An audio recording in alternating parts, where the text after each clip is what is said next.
السلام علیکم ورحمۃ اللہ وبرکاتہ۔ آج کے اس سیشن میں ہم وہ لوگ جن کی دعائیں جلد قبول ہو جاتی ہیں اس کے بارے میں جانیں گے انشاءاللہ۔ ابن ماجہ کی حدیث ہے، آپ صلی اللہ علیہ وسلم فرماتے ہیں 3 آدمیوں کی دعا قبول ہو جاتی ہے اور اس میں کوئی شک نہیں ہے۔ سب سے پہلے مظلوم کی دعا۔ مظلوم اگر آپ کسی کو تکلیف دیں اور وہ یہ دعا کرے کہ اللہ پاک اس ظالم کو ختم کر دے، تو یہ مظلوم کے لیے دعا ہے اور جو تکلیف دیا ہے اس کے لیے بد دعا ہے، تو اللہ پاک یہ دعا ضرور قبول کریں گے۔ اسی طرح مسافر کی دعا رد نہیں ہوتی، اور اسی طرح باپ کی دعا بیٹے کے حق میں رد نہیں ہوتی۔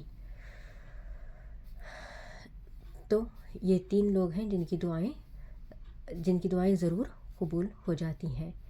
اور اسی طرح ابن ماجہ کی حدیث ہے، آپ صلی اللہ علیہ وسلم نے فرمایا جہاد فی سبیل اللہ کرنے والا اور حج و عمرہ کرنے والا یہ اللہ پاک کے مہمان ہیں، اللہ پاک نے انہیں بلایا ہے، تو یہ جو سوال کریں گے اللہ پاک انہیں عطا کریں گے۔ تو اسی طرح تو اس سے پتہ چلتا ہے کہ جہاد کرنے والا اور حج و عمرہ کرنے والے کی دعا رد نہیں ہوتی۔ اس کے بعد جو ہے اسی طرح نیک اولاد کی دعا باپ کے حق میں قبول ہوتی ہے۔ مسند احمد کی روایت ہے، آپ صلی اللہ علیہ وسلم نے فرمایا ایک شخص جنت میں جانے کے بعد اللہ پاک سے سوال کرے گا کہ اللہ پاک اس میں وہ نیکیاں ہیں جس کو میں نے کی ہی نہیں تھیں، تو اللہ پاک فرمائیں گے یہ اس کا صلہ ہے جس کو تیرے بیٹے نے دنیا میں، تیرے لڑکے نے دنیا میں تیرے لیے دعا کی تھی، تو یہ اس کا اجر ہے۔ تو اسی طرح ترمذی کی روایت ہے، جو شخص یہ پسند کرتا ہے کہ بدحالی میں اللہ پاک اس کی دعائیں قبول کرے، تو اس کو خوشحالی میں زیادہ سے زیادہ دعائیں ضرور کرنا چاہیے۔ اگر کوئی چاہتا ہے کہ بدحالی میں اس کی دعائیں قبول ہوں تو خوشحالی میں بھی اللہ پاک سے وہ ضرور دعائیں کریں، کیونکہ ہم لوگ کیا کرتے ہیں، اگر ہم غم میں ہیں تو اللہ پاک کو یاد کرتے ہیں، اور اگر ہم خوشی میں ہیں تو اللہ پاک کو بھول جاتے ہیں۔ تو اس لیے آپ اگر خوشی میں اللہ پاک کو یاد کریں، اللہ پاک سے دعائیں کریں، تو اللہ پاک بھی بدحالی میں جب آپ کے حالات خراب ہو جائیں تو اللہ پاک ضرور آپ کی دعائیں قبول کریں گے۔ اور اسی طرح بیہقی کی روایت ہے، روزہ دار کی دعا قبول ہوتی ہے۔ آپ صلی اللہ علیہ وسلم فرماتے ہیں کوئی روزہ دار جب کوئی روزہ رکھے اور دعا کرے تو اس کی دعا قبول ہوتی ہے۔ اور اسی طرح بیمار کی، یہ بھی بیہقی کی روایت ہے،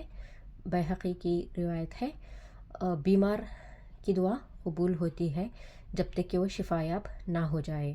اور اسی طرح یہ بھی بیہقی کی روایت ہے، غائبانہ دعا قبول ہوتی ہے، ایک بھائی کی دعا دوسرے بھائی کے حق میں قبول ہوتی ہے۔